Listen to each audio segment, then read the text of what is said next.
Olá, sejam bem-vindos ao novo episódio do podcast Papo de Hotel, o podcast da Escola de Hotelaria da Antônio Meneghetti Faculdade.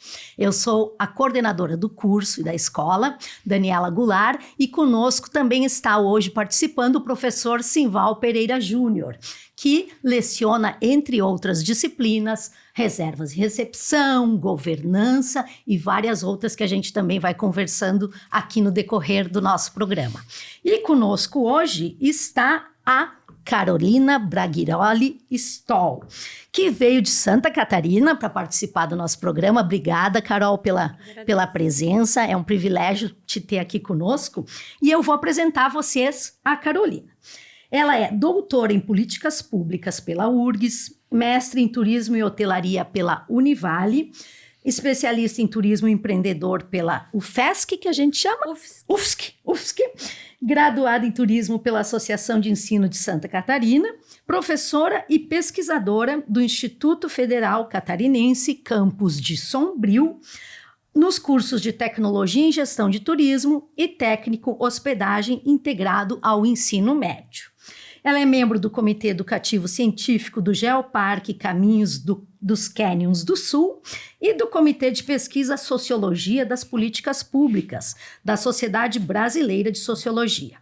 Foi conselheira do Conselho Estadual de Turismo de Santa Catarina entre os anos de 2022 e 2024 e possui uma larga experiência em consultoria turística e docência. E os temas que a gente vai tratar com a Carolina hoje são aqueles que ela domina super bem, que são turismo, governança, planejamento e implantação de políticas públicas. E depois eu já vou me exibir para ti da novidade que vem aí para 2026 no nosso curso. Bem-vinda, Carol!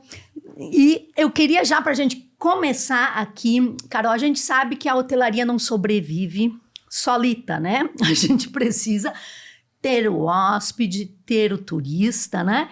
E esse arranjo que a gente tem que fazer para trazer esse turista, esse hóspede para os nossos hotéis, é um dos grandes temas que tu trabalhas, né? E aí eu queria que tu nos contasse um pouquinho da tua trajetória, de como é que tu enveredaste aí também para essa área da governança turística e tal. Não sei nem se é assim que a gente diz, tu vai nos explicar. Tá bom, eu quero agradecer a oportunidade de estar aqui, estou muito feliz, obrigada pelo convite. Bom, a minha história começa há muito tempo atrás, eu sempre falo que no século passado, né? A de todos nós. O Simval é jovem. E, na verdade, o início da minha carreira foi em consultoria turística, numa empresa, Planejar e Consultoria. E a gente prestava planejamento turístico em vários municípios. Então, sempre foi o principal tema que eu trabalhei profissionalmente, né? E quando eu fui fazendo as minhas especializações, mestrado, sempre o foco era destino turístico, sempre o foco sendo planejamento. Quando eu entrei no Instituto Federal, em 2010, já fazem aí 15 anos, né? Eu continuei nessa área e pela região de Sombrio ser uma região com bastante potencial, mas ainda não desenvolvida turisticamente, eu comecei a perceber a necessidade não só do planejamento, mas dessa articulação entre os atores, né? É algo que é essencial, o destino ele ser bom para quem mora, eu sempre falo, um bom destino turístico ele é bom para o morador, para a comunidade, e essa comunidade tem que estar junto com os empresários e o poder público para pensar o destino turístico. Então, isso sempre foi o que eu, dentro de sala de aula, trabalhei. E a oportunidade de fazer o doutorado, então, em políticas públicas. Quando eu cheguei na URGS para minha entrevista, para entrar no doutorado, todo mundo ficou me olhando com estranheza. Que essa pessoa do turismo vem aqui. Não, e eu fui a primeira do turismo a entrar no programa. E vários professores me perguntavam, tá, mas... Eu falava, por quê? Porque o planejamento, ele precisa se fazer valer das políticas públicas. O planejamento, ele tem que ser pensado a partir das políticas públicas, né? Que nada mais é do que solucionar problemas públicos em conjunto. Né? A gente não pode... a fórmula de pensar os problemas públicos sendo resolvidos só pelo poder público, ele não funciona. Então, aí vem essa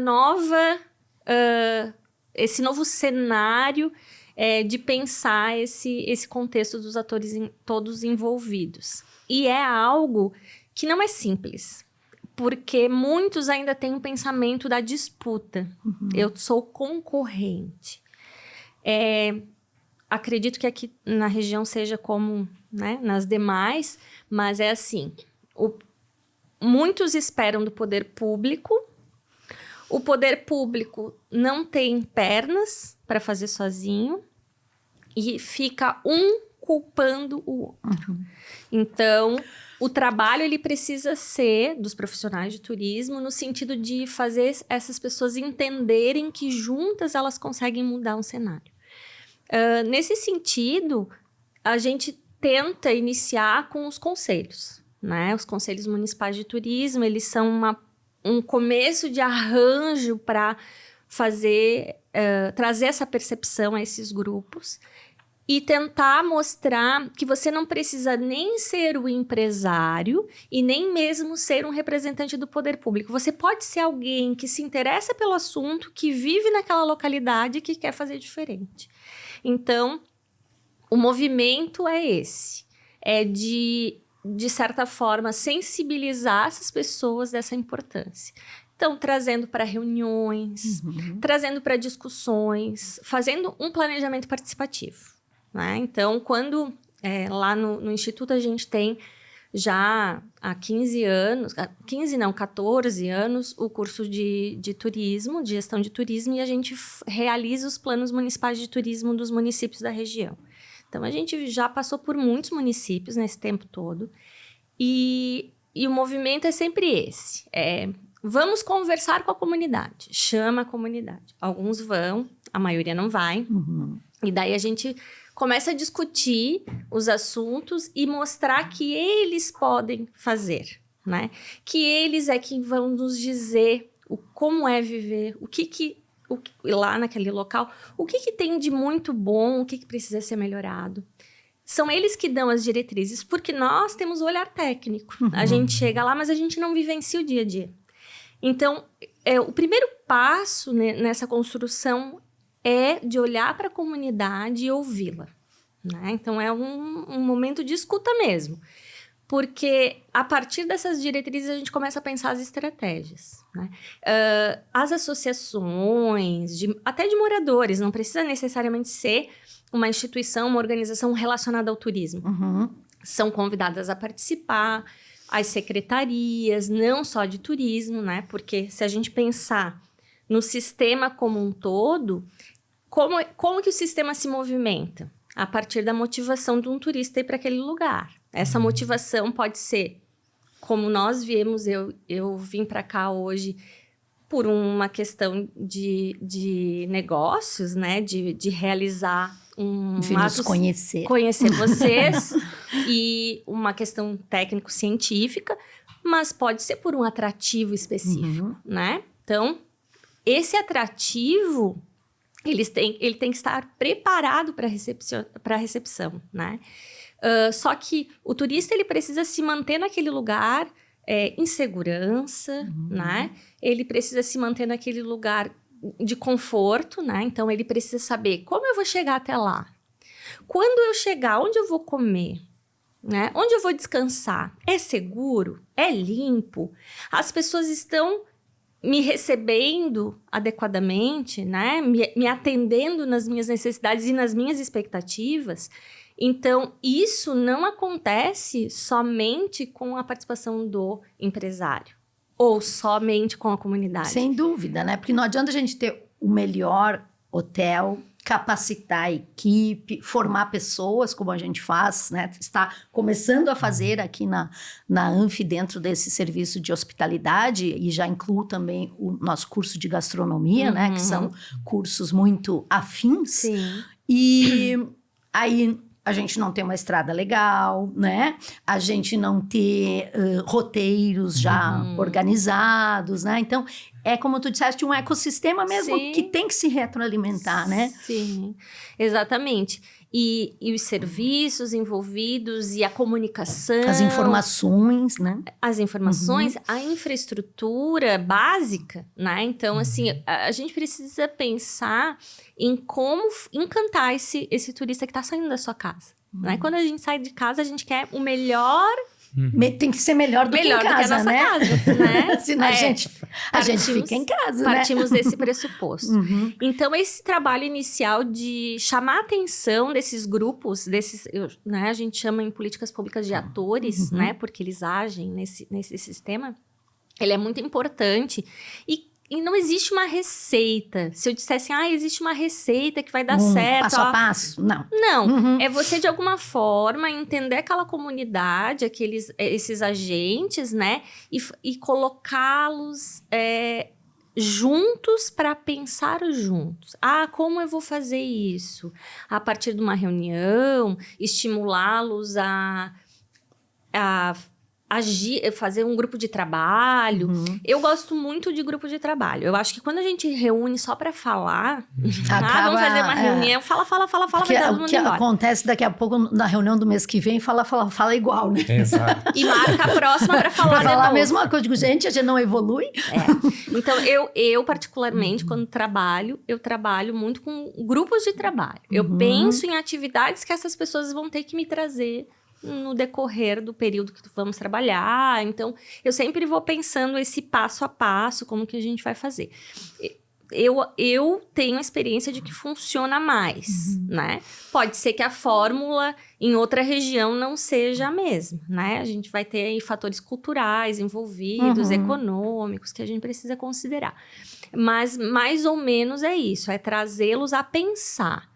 Dinâmicas, de análise, de diagnóstico, de entender o que falta, né?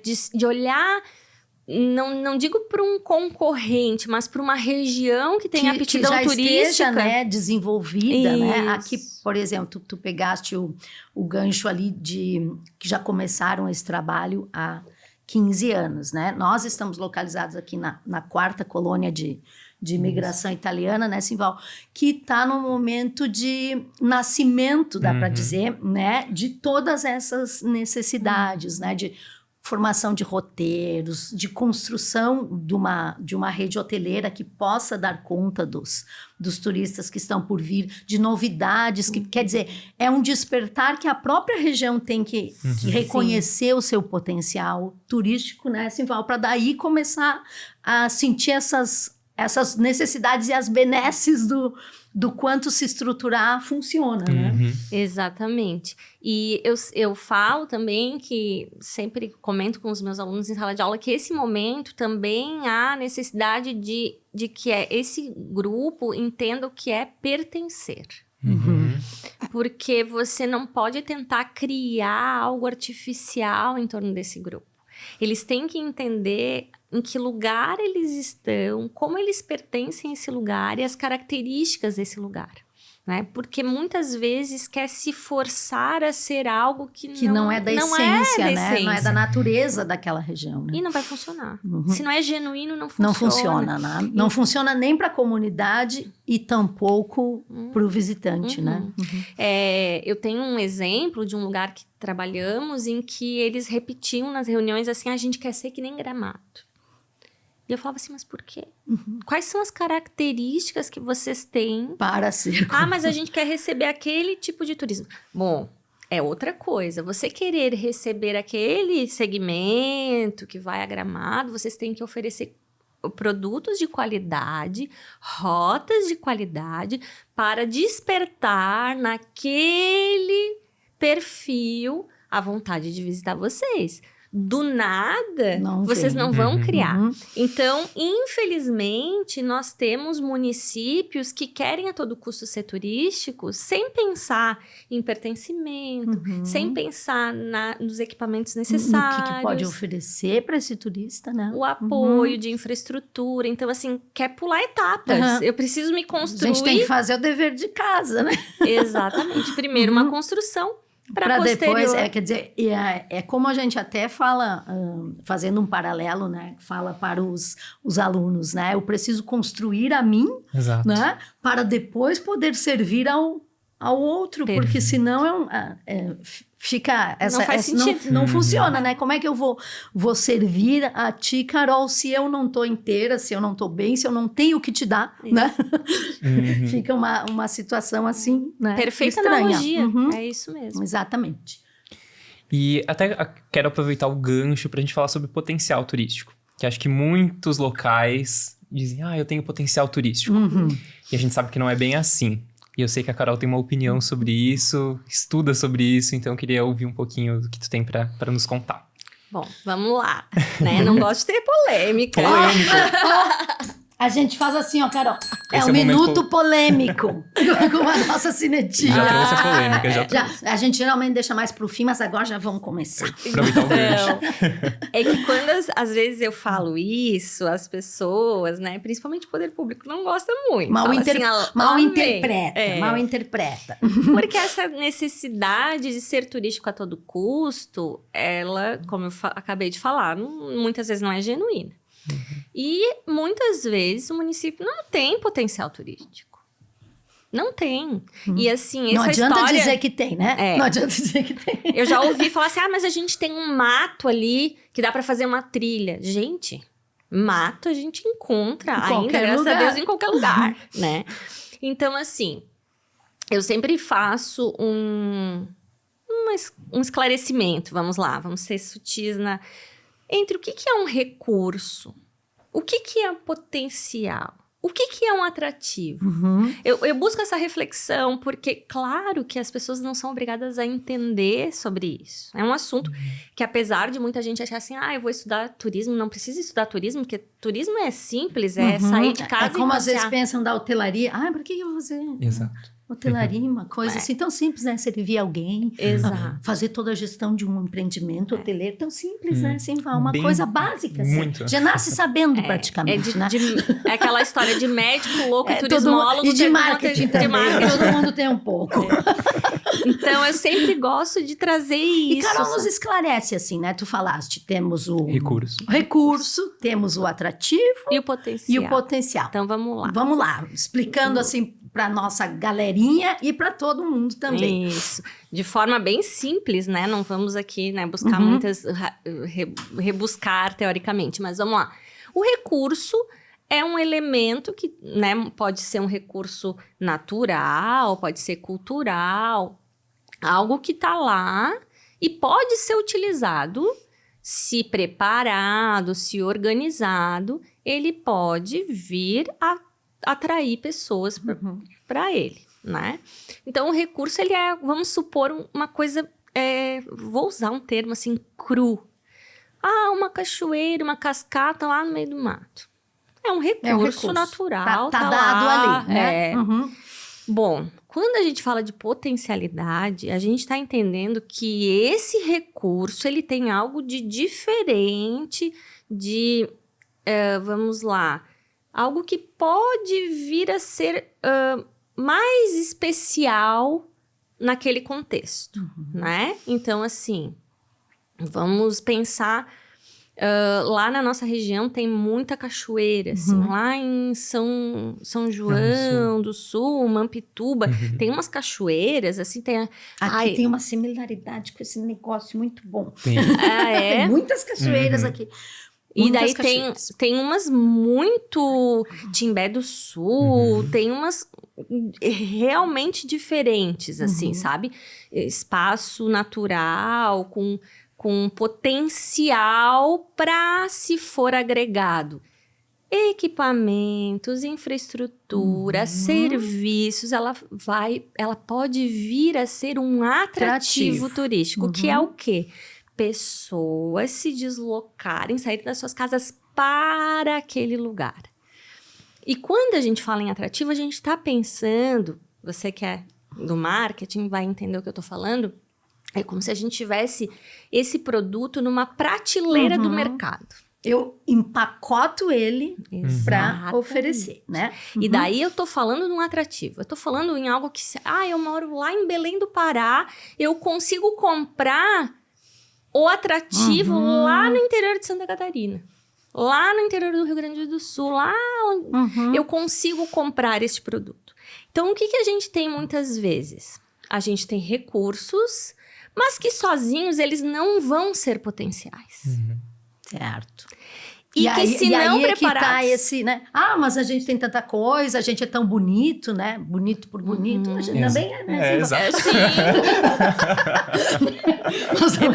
Mas não é garantia de nada, né? Beleza não põe mesa, Beleza não é? põe mesa, né? E aquela, falando em ditados, e uma andorinha só não faz verão, né? Não adianta dizer que essa questão dos agentes, né? Que tu tanto trazes. Não adianta eu aqui, Daniela, ter uma pousada que é um encanto Exatamente. Como é que as criaturas vão chegar aqui, gente? Exatamente. Né? A gente tem municípios muito pequenos, rurais, que têm propriedades legais, assim, interessantes, mas que eles não serviriam para turismo. Porque o turista vai sair da sua casa para ir lá olhar essa cachoeira no meio do mato e voltar para casa. Não é?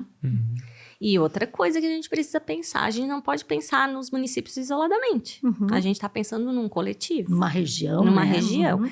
A gente precisa entender, vamos pegar uma região de 15 municípios. Nem todos vão ser turísticos, mas cada um tem seu papel. E a gente tem um esforço de colocar na mente desse povo que nem todo mundo vai ser o destino indutor. Tu trazes um ponto que às vezes que a gente até se pega nesse erro, Carol, que tu tá trazendo. Por exemplo, temos o município A, B, C, D, E, aí eu tenho que achar uma coisinha aqui, uma coisinha aqui, uma coisinha aqui, uma... Desnecessário. Né? Esses dias eu tava fazendo um texto e disse, mas e lá? Lá não tem nada. Eu digo, e agora? Sim, é natural. E agora? Tudo bem, né? Vai bem. ter um outro papel nessa articulação. Isso.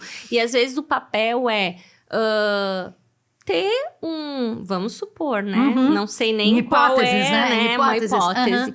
Vamos lá. Um restaurante.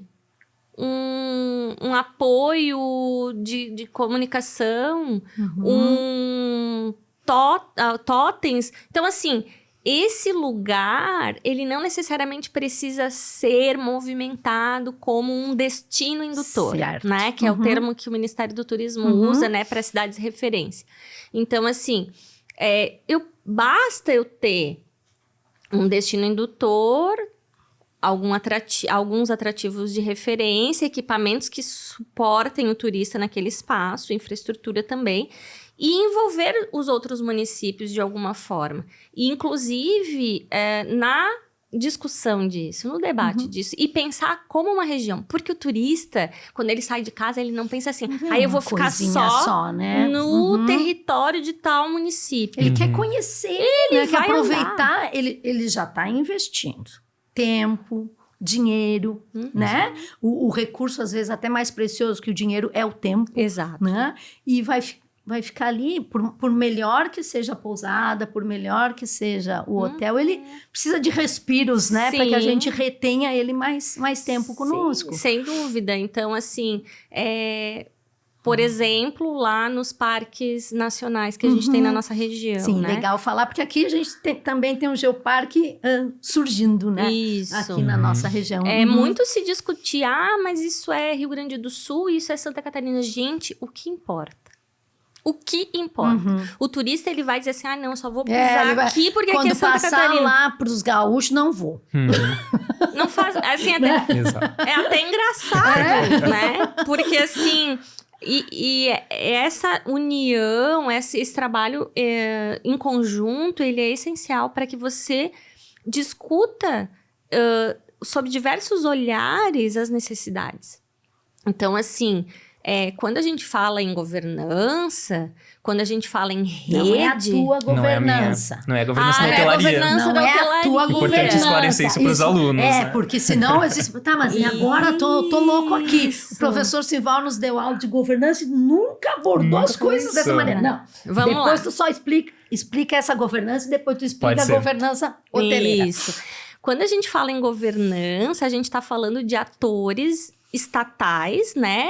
E não estatais. Então, do poder público e os que não são do poder público, Do privado, agindo público. em conjunto, né? Então, a gente tem o poder público, a iniciativa privada, a comunidade, todo mundo, organizações Todos não os governamentais. stakeholders, todos os Isso. stakeholders, né? Todos esses atores trabalhando em conjunto. Quando a gente une essas pessoas diferentes, porque tem pensamentos diferentes e interesses diferentes, Uhum. porque o poder público não tem mesmo interesse de um empresário, por exemplo, e nem da comunidade, cada um E traz... é correto que não tenha, Exato. né? Nesse sentido, porque... E cada um vai trazer a sua expertise, o seu olhar, o seu entendimento, e isso enriquece. Então, a gente fala que é um trabalho em rede, onde todos são importantes, todos buscam o mesmo objetivo, mas ninguém tem mais poder que o outro. Na governança, isso é trabalhado, né? Em formato de rede, a gente não está falando de alguém que manda naquilo. Né? A gente está falando de pessoas que se reúnem. colaborativo, né, Isso. Carol, nesse sentido, né, a gente fala, eu participo de alguns momentos em Porto Alegre, lá com o sindicato dos hotéis, de restaurantes e tal, essa questão de ser co-criado, né? Exatamente. O trabalho, aquele resultado, ele tem que ser, a gente diverge, a gente briga, a gente discute, eu defendo o meu lado, Exato. o hoteleiro defende o seu, o restauranteiro defende o seu, a Polícia Civil defende o dela, né? E a gente tem suas rusgas, e tudo bem que tem as suas rusgas, mas no fim aquele suco, ele é consensual, né? Exatamente. Então, a ideia é essa. São essas pessoas discutindo sob olhares diferentes, com o mesmo objetivo, em prol, então, né, do turismo. E quando a gente fala do turismo, é em prol de todos, né? Ninguém tá exatamente. pensando... eu preciso puxar a sardinha pro meu lado. Não, na governança a gente trabalha todo mundo junto pelo bem comum. E na governança hoteleira? Isso é importante. Completamente diferente.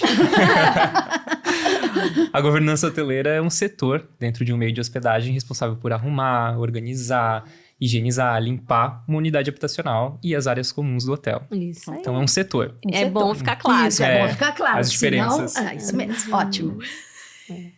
E tem vários tipos de governança também, né? Fala-se também de governança... E daí, assim, né? Se for para teoria, tem várias linhas, né? Possibilidades, assim, Isso. dessa articulação acontecer de formas diferentes nesse sentido. Isso. E daí no turismo, a gente tem o papel que o Ministério do Turismo criou com o Programa de Regionalização do Roteiros do Brasil.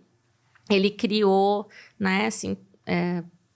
para contextualizar, nesse programa incentiva os estados a se dividirem em regiões turísticas. Isto. Né? Essa nossa região aqui é a 28ª região turística do estado. Foi creio eu que a última a ser formalizada, que foi em 2023. Bem recente. Então, veja como...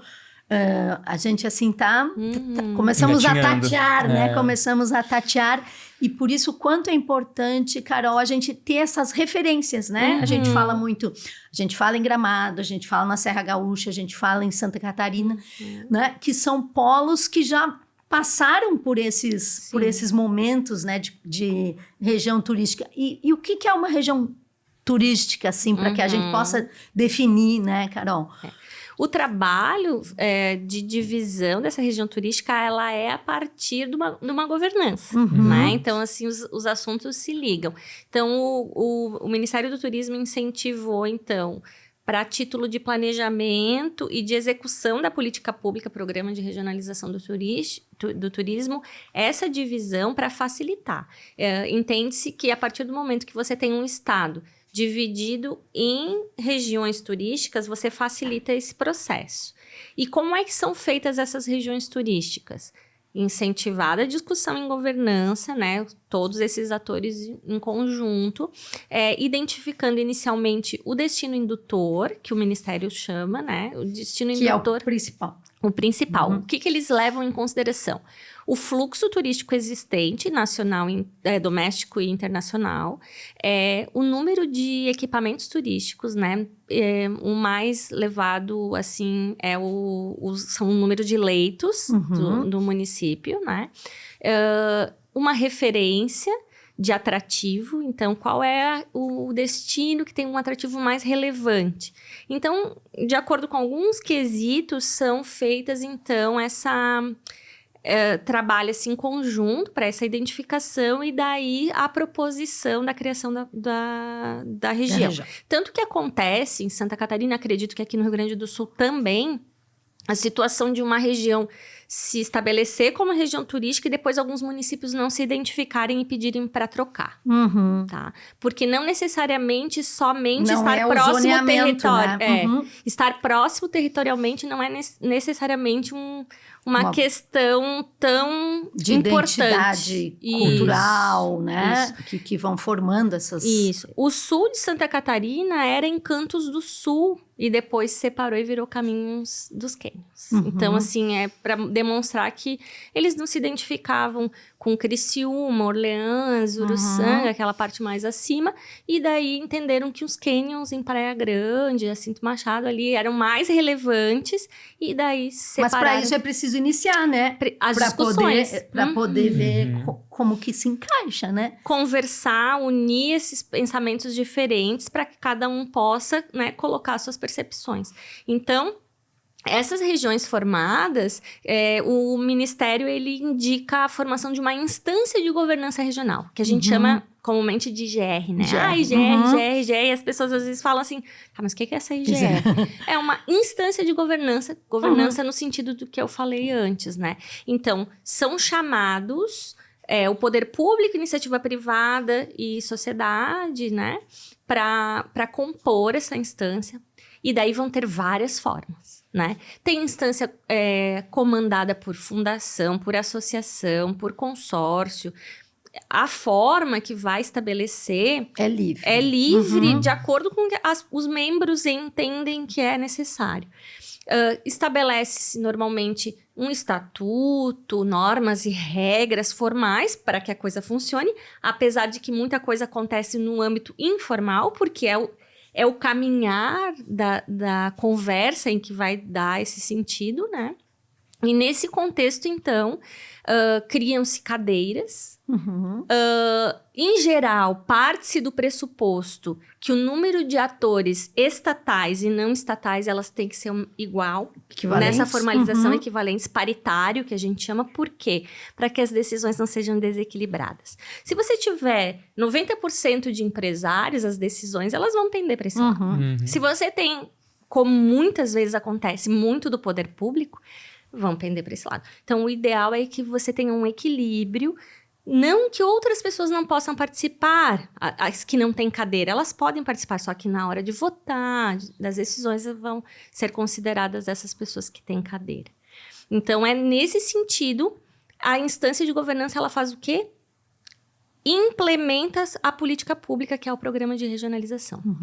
Vem lá do Ministério do Turismo as decisões, as regras, como vai funcionar, e a instância, ela executa. Ela é a quem executa. Executa de forma conjunta com esse grupo.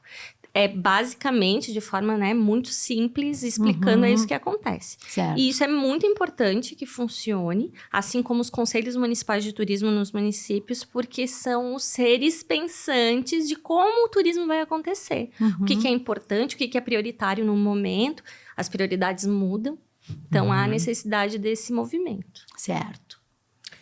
Perfeito. Vamos falar sobre o Geoparque, então. Vamos, né? Acho que é bacana trazer, né? Exato.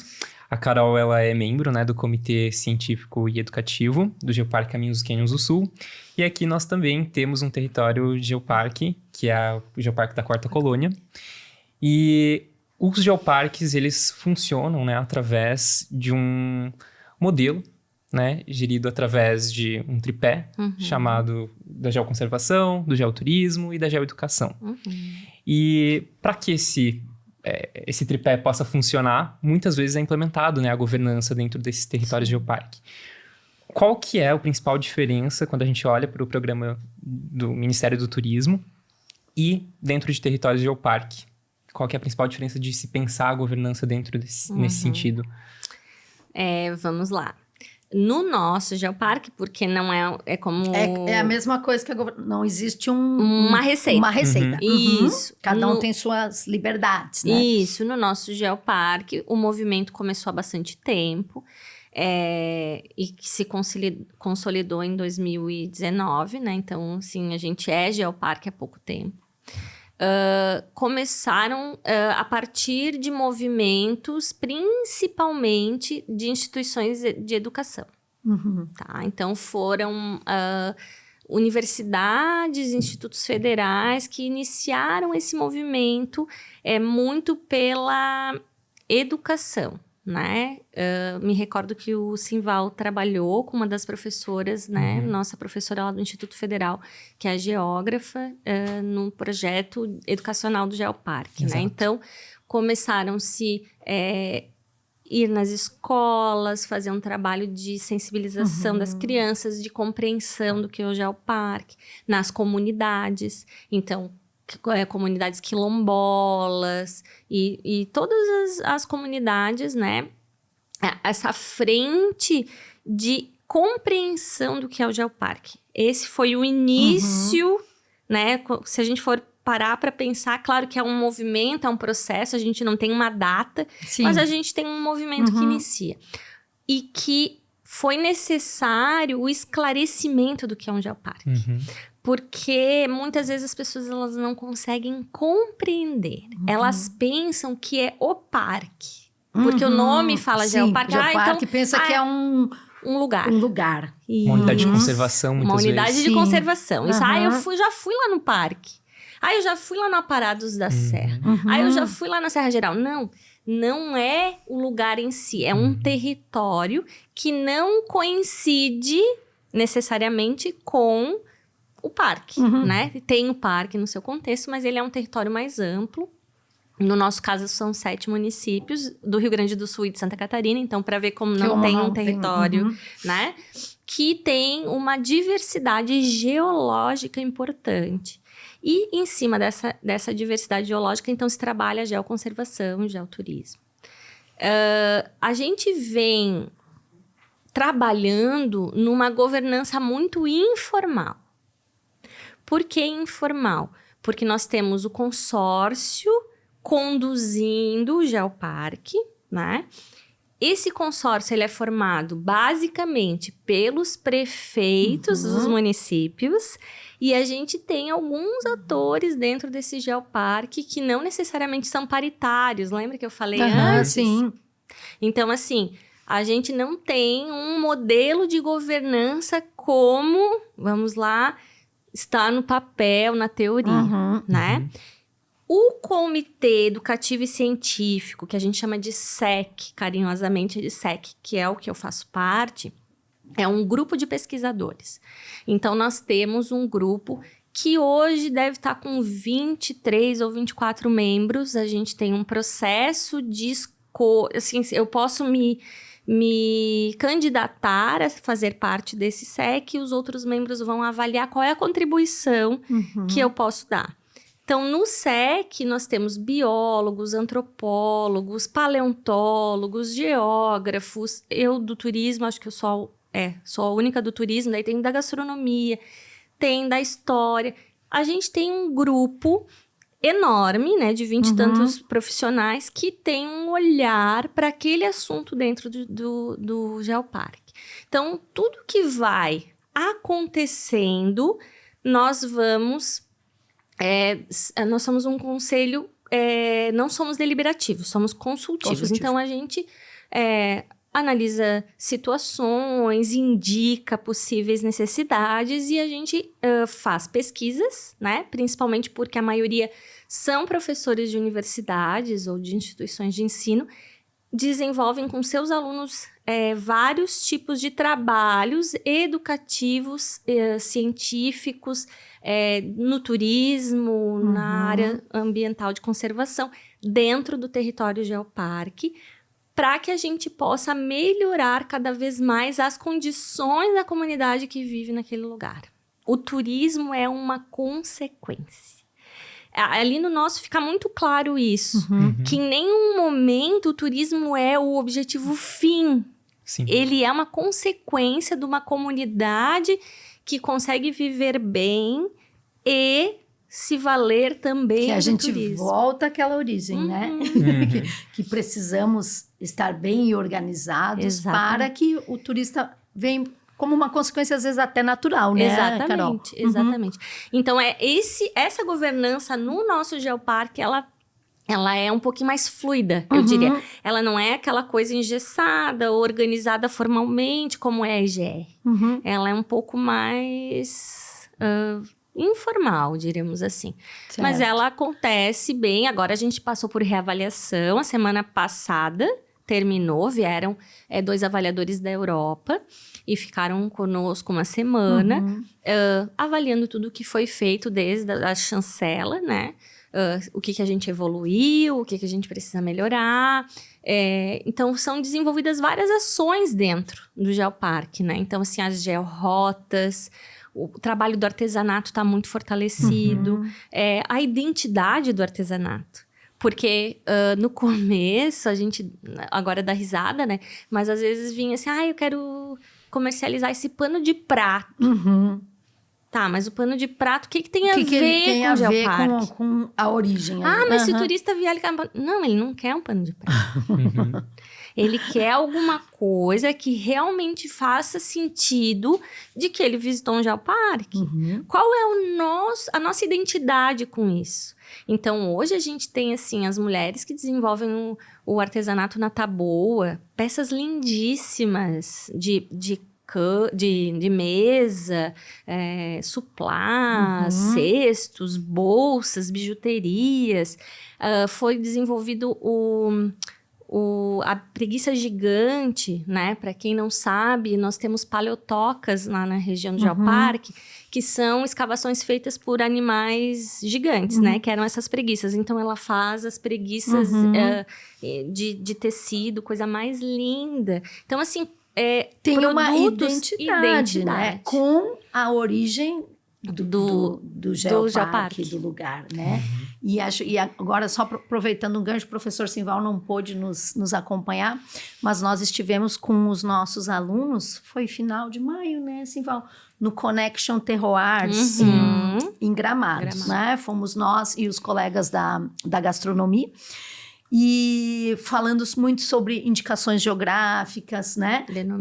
Denominação de origem e tal. E nos foi abordado, e foi um momento muito rico, porque a maioria dos nossos alunos, estamos na segunda turma, ainda não formamos nenhuma, estamos num curso, e eles vêm jovens, né? E a gente apresenta esse mundo todo para eles. E foi muito bacana, porque eles diziam, a gente não sabia, prof, que existia isso, como é bonito, como é bacana. E aí tinha casos de vinícolas, que às vezes são mais corriqueiros, né?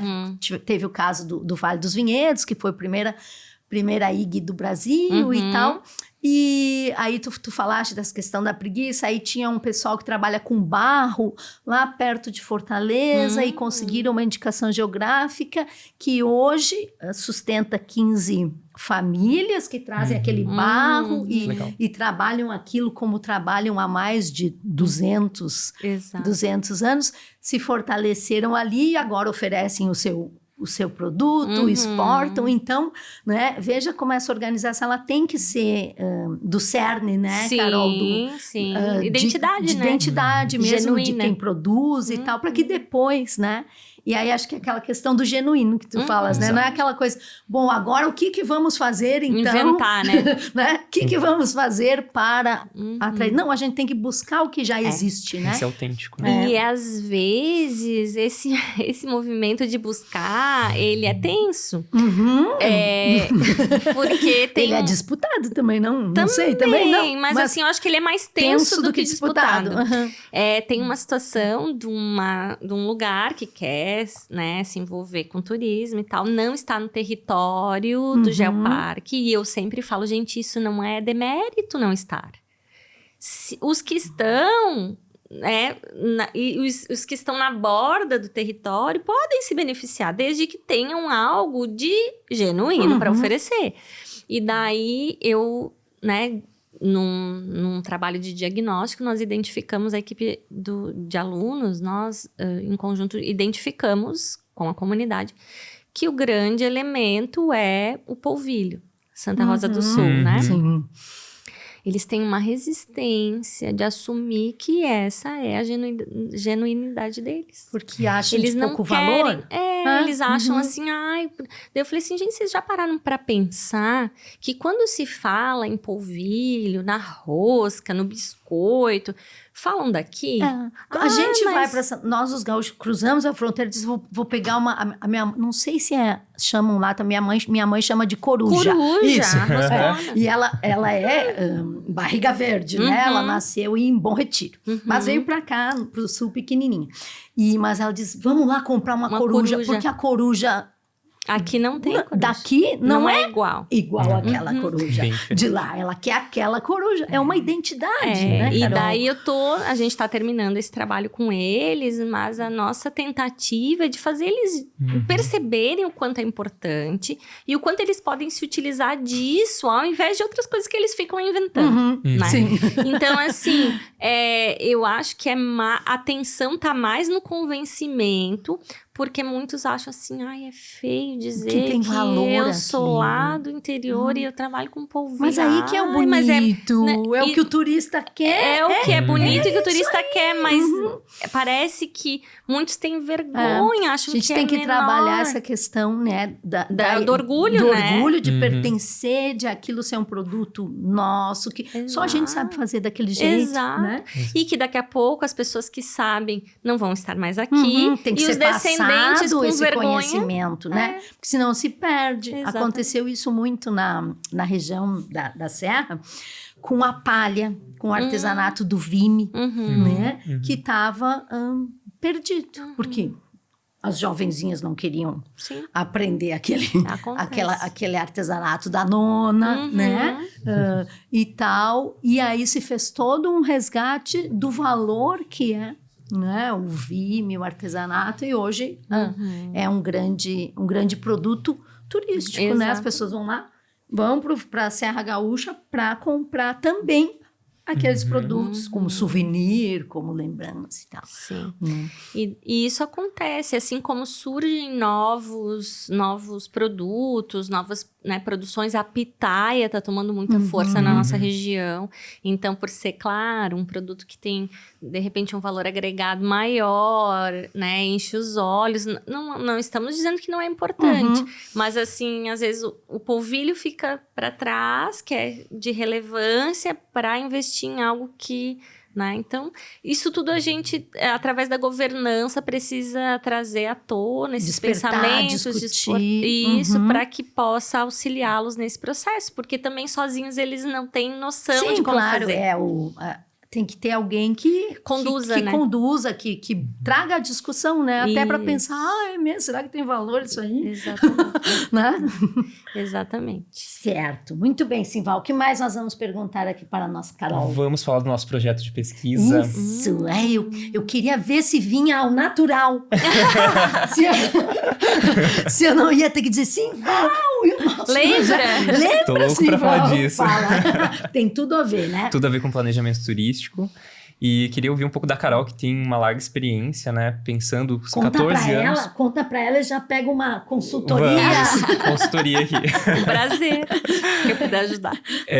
Nós começamos este ano a desenvolver um projeto de pesquisa que, a princípio, tem um cronograma para 2 anos. Então, este e o próximo ano, que é o Censo Hoteleiro e Turístico da região de 4ª Colônia de Imigração Italiana aqui no Rio Grande do Sul.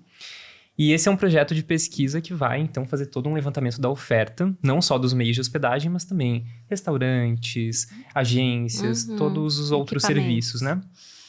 E é um desafio. Né? Nós estamos ainda nas etapas iniciais, montando os instrumentos de coleta de dados, nos comunicando com os alunos, professores que vão fazer parte desse movimento. Incentivando os alunos, né, Carol? E eu acho que só um parênteses, assim, eu adoro fazer os parênteses. A importância, assim, da tua carreira, né, como pesquisadora, porque é um viés que o nosso aluno também pode seguir. Exato. Né? E esse que a gente tá, essa iniciação científica que o Simval tá liderando, vem nesse sentido, né? Exato.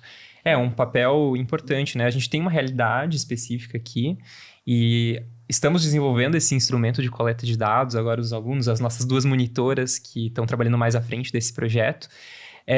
Mas assim, o nosso principal desafio agora é chegar nessas comunidades, chegar nessas cidades que pertencem a essa região para fazer a coleta de dados. E eu creio que esse é o principal desafio em qualquer local. Né? Como enfrentar esse desafio, essa barreira em relação a coletar dados, que muitas vezes são muito particulares de cada empreendimento, né? Na verdade, acredito, né, que num contexto de uma instituição federal até um pouco distinta, né, da realidade de vocês, algumas coisas melhores e outras, né, são entraves, mas faz parte da situação, né? A pesquisa, ela é pouco valorizada, né? Em qualquer contexto. No nosso Aqui país... na ANF a gente valoriza bastante. Ótimo, excelente. Normalmente, principalmente quem vai ser pesquisado, demandado, acha muitas vezes que é besteira. Né? Não tem valor. Não tem valor. Né? Eles vêm aqui, fizeram um monte de pergunta, o que eles vão fazer com isso? Já tem um receio aí, às vezes, de, vão usar isso pra quê? Vão me cobrar mais imposto. Daqui a pouco o governo vai bater aqui na minha porta e vai dizer que eu preciso pagar. Então, até por desconhecimento, uma barreira. Mas eu... né, sou a defensora da pesquisa. A gente tem um grupo de pesquisa, né, de governança e turismo, que eu lidero. E antes mesmo desse grupo, a gente já trabalhava muito com pesquisa, porque turismo se faz a partir de dados. O turismo inteligente, né, seja ele na hotelaria, seja ele, né, no contexto de um destino como um todo, qualquer outro tipo de equipamento ou serviço, ele precisa de dados. A gente, no nosso país, a gente faz muita coisa às cegas e erra. Né? Quando a gente faz as cegas, a gente erra. Então, aí a gente reclama, né? Que o turista não vem, que o turista não conhece, que o turista não dá valor. E que ninguém ouviu ele. Mas o turista não sabe. Né? Ninguém ouviu ele. Se eu fosse aqui contar para vocês as experiências que eu já tive, as coisas que eu já ouvi, a gente ficaria até segunda-feira. Mas assim... é importantíssimo esse passo. Ele é difícil no começo, até você... né? Eu indicaria, né, assim, se o conselho fosse bom, a gente vendia, mas assim, um indicativo é de aproximar-se das prefeituras, desses municípios, que tentar... a gente já vai fazendo. Isso. Dos conselhos municipais, daqueles municípios que têm, apresentar o grupo que vai pesquisar nesses conselhos, porque ali você vai encontrar, então, esses atores estatais e esses não estatais, para que eles... entendam que vocês estão chegando e que estão se aproximando do local. E até um movimento, às vezes, de chamar a comunidade. Olha, né? Muitas vezes, em cidade pequena, funciona muito botar no rádio, né? Assim, não funciona muito bem, assim, a gente está com um grupo, um projeto de extensão com a Prefeitura de São João do Polese, né? E, assim, é a nossa turismóloga que atua lá, né? Digo nossa porque é da comunidade, né, a Vanessa, e ela, pessoal, vai ter o projeto de extensão aqui, reunimos 60 pessoas e estão tendo aula e tá tudo certo, né? Então agora, Carol, tu vai dizer assim, para as pessoas da comunidade, que é importante eles nos revelarem seus dados. Muito importante, ninguém vai roubar dado de ninguém. O governo não vai aumentar imposto por isso, né? Pode aumentar por outra coisa, mas não tem nada a ver com isso. Então, assim, para que existam ações que de fato vão trazer um desenvolvimento endógeno, o que é o desenvolvimento endógeno? É um desenvolvimento dentro do contexto da região, onde movimenta todas as áreas, né? Algo sustentável, equilibrado. A gente só consegue com dados. Então, assim, entender quem é o turista que hoje vai para aquele lugar. quem são os empresários? Quais são as empresas? O que elas fazem? O que elas oferecem? O que elas não conseguem oferecer? O que o município não consegue oferecer? Essas informações, elas são essenciais para as estratégias que virão, né? Então, como que você vai desenvolver um lugar e tomar um rumo dentro desse desenvolvimento se você não sabe para onde ir? São os dados que vão nos dar a noção disso. Então, entender quantos leitos eu tenho, que tipo de leitos são esses. Que oferta toda, né? Exato. Quais são os restaurantes. Tipos de comida. Tipos de comida, serviços. O que tem de infraestrutura, o que tem de equipamentos, o que tem de serviços, o que está faltando. Quais são os tipos de profissionais que faltam? A partir desse cenário, eu falo que é uma fotografia, né? A gente tira uma fotografia. Esse diagnóstico ali, isso, né? E daí eu consigo olhar o que tá bom, o que não tá bom. E daí criar as estratégias. Só que isso, sentar e inventar da cabeça, não funciona. Não tem como, né? Então, você precisa estar a campo e coletar essas informações. Então, um bom início é essa aproximação. Essa aproximação com as prefeituras e com a comunidade para deixá-los tranquilos. De que isso é necessário e ninguém está com más intenções. Bem pelo contrário, é ajudar todo mundo. É o contrário, é o desenvolvimento regional, passa por aí, né? Isso, ajudar a todos, né? É o que se fez, na verdade, por uma pesquisa que não foi aquela pesquisa, né, como é que eu digo, oficial, mas é o que se fez quando a gente começou a ofertar os cursos de hotelaria e de gastronomia. A gente identificou, precisamos de gente capacitada para trabalhar aqui e em outras regiões do estado e do Brasil, enfim, porque é uma demanda que os hoteleiros têm, que os restauranteiros têm, que as agências têm, que todo o trade turístico tem. Precisamos de gente capacitada, né? E agora vão dizer o que é SB Class para quem está nos ouve, pelo menos vão ter que conceituar esse negócio. O que é o SB Class, né? E por que ele foi extinto? Então, o Sistema Brasileiro de Classificação, né? Que era proposto pelo Ministério, que classificava, então, os meios de hospedagem, né? Tanto com as suas estrelinhas. Com as suas estrelinhas, né? E ele era um programa que, além de classificar, ele tinha uma preocupação em fazer... eu vou chamar de fiscalização, mas não, né?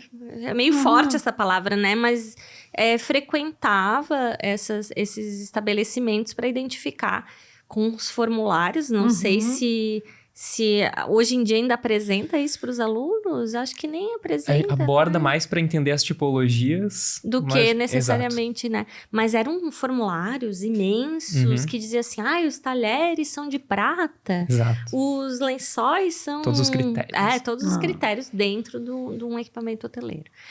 E, então, mantinha aquela placa, né? Na porta do meio de hospedagem, dizendo 5 estrelas, 6 estrelas. O que... Vamos lá, né? A gente não pode crucificar e também dava uma certa noção ao turista do que ele iria encontrar. Então, assim, uma expectativa tá dada, né? Isso, uma estrela, eu sei que eu vou encontrar numa estrela e num 6 estrelas eu espero, né? Exatamente o oposto, né? E isso foi por muitos anos. Eu não vou precisar a quantidade de tempo que isso funcionou. Mas foi um critério, foi um critério e foi utilizado por muito tempo. Porque eu vou fazer, agora já vou contar aqui, 55 e desde pequenininha... Ouvia-se falar. Ainda fala-se, né? Fala-se ainda, né? Eu me lembro que a primeira hospedagem que eu tive foi no Plaza São Rafael, em Porto Alegre, que era os 5 estrelas de Porto Alegre. Tinham 7, 8 anos. Essa é a década de 70, né? Exatamente. Então, foi por muito tempo. Então, por muito tempo utilizou-se isso e isso perpetua, né? Nós que somos, né? Temos mais idade, a gente ainda às vezes fala que lá é 3 estrelas. Na verdade, né? Quem é jovem nem entende do que a gente tá falando. Mas, enfim... E houve mudanças nesse sistema e depois foi a retirada das estrelas e daí veio o que é uma pensão, o que é uma hospedaria, o que é um hotel de lazer, um hotel executivo. Veio mais uma definição para cada tipologia. Até o momento que isso caiu em desuso em função... Eu atribuo, né? E assim, não é uma área que eu estudo profundamente. Então, assim, eu atribuo muito ao surgimento da internet e dos sites de avaliação. Então, hoje, se E você... talvez assumiram esse papel, Assumiram, né? Uhum. E também porque vamos pensar que o gasto que era para você manter... O custo, olha, para manter tudo isso. Isso, uma avaliação, vamos dizer assim... Que tinha que ser em loco. Em loco e frequente, né? Enfim, isso tudo, né, gera uma necessidade de pessoal, né, de estrutura. Então, nesse sentido, eu acho que a partir do momento que nós temos TripAdvisor ou qualquer outro tipo de Muda site... o conceito, né? Avaliativo até. Isso, porque as pessoas vão lá, têm a sua experiência e dizem, olha, isso é bom, isso é ruim. Eu fiquei lá e tava sujo, eu fiquei lá e fui mal atendida. A referência não é mais uma referência... formal, né? Top-down, assim, né? Isso, exatamente. É uma referência consumidor. do meu amigo que foi lá, tem mais ou menos o mesmo gosto que eu, e ele disse que foi bacana, e eu acredito que foi, né? Usasse uma expressão muito importante, né? Nas políticas públicas a gente usa, não é top-down, não vem de cima para baixo, né? Então, o SB Class cumpriu o seu papel por muitos anos, e acredito que naquele momento necessário, mas um contexto, né? Num contexto geral, várias Tu é um saudosista, várias questões. Né? já senti tudo que ele é um saudosista. Fazer o quê? Mas agora a gente passou das estrelas para as notas, né? É isso aí, notas, exato. Acho que é uma boa relação. É uma boa analogia, né? Só que nós tínhamos algo bem formal, que eram as estrelas, e agora a gente tem o informal na nota. Exato. Né? Do fulano me dizendo que aquilo é nota, na percepção dele, é uma a percepção nota dele, 5, né? Então... Que aquele 5 exatamente. é o dele, né? Pode não ser o meu. Mim, e que às vezes, se você for na nota, ela não condiz muito com as descrições do que são ditas. Perfeito. Então tem que ter esse cuidado também. Às vezes a gente vai lá e olha só a nota, mas a gente não foi ver por que daquela nota. Às vezes a nota é baixíssima porque a pessoa criou, sei lá, uma expectativa, assim, não estava legal. E não tinha nada muito específico. É o critério dela, né? Exato. Então tem os pontos positivos e negativos, mas é isso que temos, né? É com que lidamos, né? Eu sempre falo. E Carol, muito obrigada por te ter aqui. Quero tuas agradeço. Palavras finais aí, um conselho, um recado para esses hoteleirinhos que nós estamos formando. E digo hoteleirinhos porque o curso é iniciante, né? E tal, ainda não temos nossos primeiros formados. Teremos agora. Já estudem, caprichem, façam o TCC direitinho. O pré-TCC também. O pré-TCC também. Para termos nossos primeiros formados no início do ano. A gente, claro, tem a hotelaria, mas tem o turismo, né? São áreas, a gente está dentro desse eixo, né? Da hospitalidade. E a gente sempre pergunta, né? É uma profissão que vale a pena? Nossa, se não valesse a pena, eu não estava há 26 anos nela, né? Conselho é aquela coisa, né? É uma coisa muito particular. Mas, assim, é uma área de muita perspectiva, assim. Tem muita coisa para fazer. Você pode estar na hotelaria, mas dentro da hotelaria trabalhar com muitas coisas. Então, o turismo, né, e a hotelaria nos proporcionam muitas experiências, né? Você pode ir para os eventos, para a área da gastronomia, para a área do planejamento, para a área, né, as áreas bem técnicas dentro da hospedagem. Então, eu falo que quando o bichinho do turismo pica, a gente não consegue sair, né? Parece que nada tem graça. Então, assim, para quem gosta de servir, para quem gosta de gente, porque tem que gostar de gente. Não gosto de gente, não dá certo aqui. É o principal requisito, esse. Gosto de gente, eu gosto de servir, eu quero fazer da melhor maneira possível, tem 1000 possibilidades. E eu sempre falo para os meus alunos, o Simval foi meu aluno, então ele já ouviu isso de mim o quintal da nossa casa é pequeno demais. Uhum. Ganhem o mundo, tenham coragem. Isso. Tenham coragem, saiam, vivam. A oportunidade é lá no outro lado do mundo. Vai, se arrepender, volta. Uhum. E assim, eu fico muito feliz de dizer que nessa caminhada de tantos anos, eu tive muitos alunos que eu falei isso em sala de aula e que hoje estão em lugares maravilhosos, como é o caso do Simval, e que eu me encho de felicidade, meu coração fica quente quando eu vejo assim, ganhou o mundo. Foi corajoso. Eu lembro quando o Simval falou, eu quero ir fazer um mestrado, mas não sei. Vai, te arranca daqui. Vai, né? Se precisar, dar aquele tapinha, eu levo. Vai. Se precisar, eu faço a mala e levo. Isso aí. Então, assim, tenham coragem. Porque hoje em dia é tudo muito fácil, né? Chegar no outro lado do mundo é muito fácil. Então, assim, não tenham receio. Estudem, se dediquem, encontrem dentro da área o que mais faz o coração bater forte, aquela emoção, e se dediquem. E não tenham medo. Isso Essa é a minha... Ótimo. Obrigada, Carol. Obrigado, Carol. Foi muito bom. Então, hoje a gente conversou com a Carolina Braghiroli Stoll, que nos trouxe aqui vários insights, falando sobre a questão de toda essa governança, né, das articulações entre os agentes do planejamento, e ainda nos deu dicas bem valiosas. Né? A gente se encontra, então, no próximo episódio do Papo de Hotel.